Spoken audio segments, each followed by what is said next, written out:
Salut chers panafricanistes, chers surfeurs, youtubeurs et puis combattants pour l'émergence africaine sur le banner de Inky. Alors je suis à vous aujourd'hui pour parler, n'est-ce pas, des des ambassades du Cameroun à l'étranger. Alors voyez-vous, pour ceux qui vivent hors du Cameroun, l'ambassade du Cameroun, pour ceux des Camerounais qui vivent hors du Cameroun ou alors des étrangers qui veulent visiter le Cameroun, l'ambassade du Cameroun, c'est le point, n'est-ce pas, à viser pour aller solliciter des services, des documents, des visas, des passeports, renouveler vos pièces d'identité, etc. Alors, ce qui m'intéresse, c'est ce qui se passe lorsque vous appelez, par exemple, une ambassade camerounaise. La plupart du temps, on dirait que vous avez un mauvais numéro.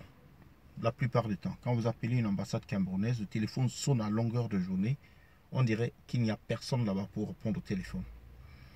Que vous appelez à 10h, 12h, 15h ou 16h, c'est le même traitement. Vous ne savez pas quand est-ce qu'il travaille, quand est-ce que le téléphone est pris, ou alors le téléphone est répondu. Vous ne savez pas quand est-ce qu'il n'est pas répondu. Alors le site ne vous le dit pas. Et d'ailleurs le site il dit beaucoup de choses qui ne sont pas toujours vraies lorsque vous allez sur place. Mais ce que je trouve un peu troublant, c'est pourquoi est-ce que les ambassades camerounaises, n'est-ce pas, font toutes les transactions en espèces. C'est quelque chose que je trouve d'assez remarquable et d'assez étrange. Comment se fait-il que une ambassade qui est située en Europe, par exemple en France ou bien en Italie ou aux États-Unis, où il y a des services de paiement bancaire, parfois même qui sont simplement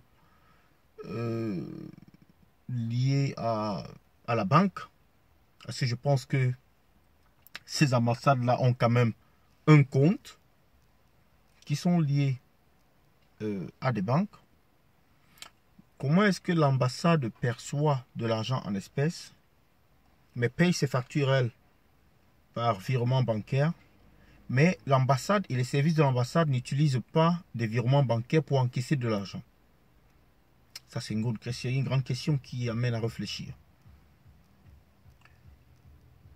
C'est simplement que le Cameroun est une grosse république villageoise et bananière en même temps.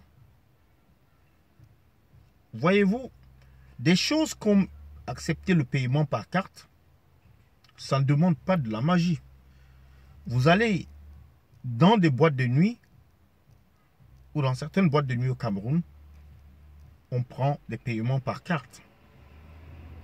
Vous allez dans les supermarchés, on prend des paiements par carte. Mais vous allez dans un commissariat de police, on ne prend pas des paiements par carte. Vous allez à une préfecture, on ne prend pas les paiements par carte. Vous allez à une mairie, on ne prend pas des paiements par carte. Le système est fait exprès, n'est-ce pas, pour que le cash soit à la disposition de tous. C'est-à-dire les voleurs, les détourneurs et les corrupteurs, les corrompus, etc. Parce que vous voyez bien l'avantage qu'il y a en mettant en place ces instruments de gestion qui ne demandent aucun investissement. Absolument aucun investissement. C'est-à-dire enregistrer les paiements par carte ou encaisser de l'argent par moyen de carte bancaire. Ça ne demande aucun investissement. Vous payez par mois, je ne sais pas un montant, ça peut être 20 euros, ça peut être 25 euros, 30 euros par mois. Et puis il y a un taux, n'est-ce pas, sur les transactions. Maintenant en Europe, il est interdit pour la plupart des pays, il est interdit, n'est-ce pas, de prélever des frais supplémentaires comme frais de paiement par carte, etc. Mais jusque-là, on parle ici de 2%. Les fournisseurs de ces services prélèvent simplement dans les 2% et puis un taux forfaitaire par mois de peut-être 20 euros ou bien 25 euros ou 30 euros. Ça dépend de quel genre de machine vous utilisez.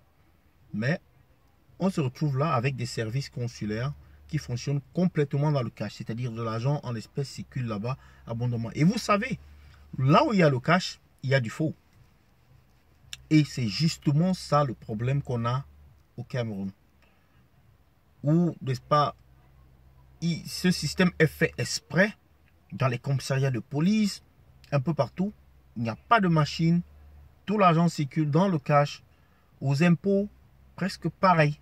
Tout circule dans le cash. Simplement parce que le cash, ça permet, n'est-ce pas, comme j'ai dit, aux corrupteurs et aux corrompus, aux voleurs et aux détourneurs, aux dirigeants, tout comme aux mafieux ou bien aux fonctionnaires véreux, de se servir. Donc, les dirigeants, ils laissent ce système-là comme ça en place parce qu'ils peuvent se servir. Mais derrière cela, certains employés, certains administrateurs, certaines personnes qui travaillent dans le service public se servent également dans tout ce cafouillage. On dit quand deux éléphants luttent, c'est la forêt qui souffre. Donc, vous allez souffrir encore beaucoup plus longtemps parce que le régime qui est en place n'est pas prêt à mettre un système qui va amener la clairvoyance, qui va amener, n'est-ce pas, l'honnêteté et la transparence. Donc, c'est ce dont je voulais parler aujourd'hui. Sur ces ambassades qui continuent de prendre de l'argent en espèces tous les jours et d'escroquer les Camerounais.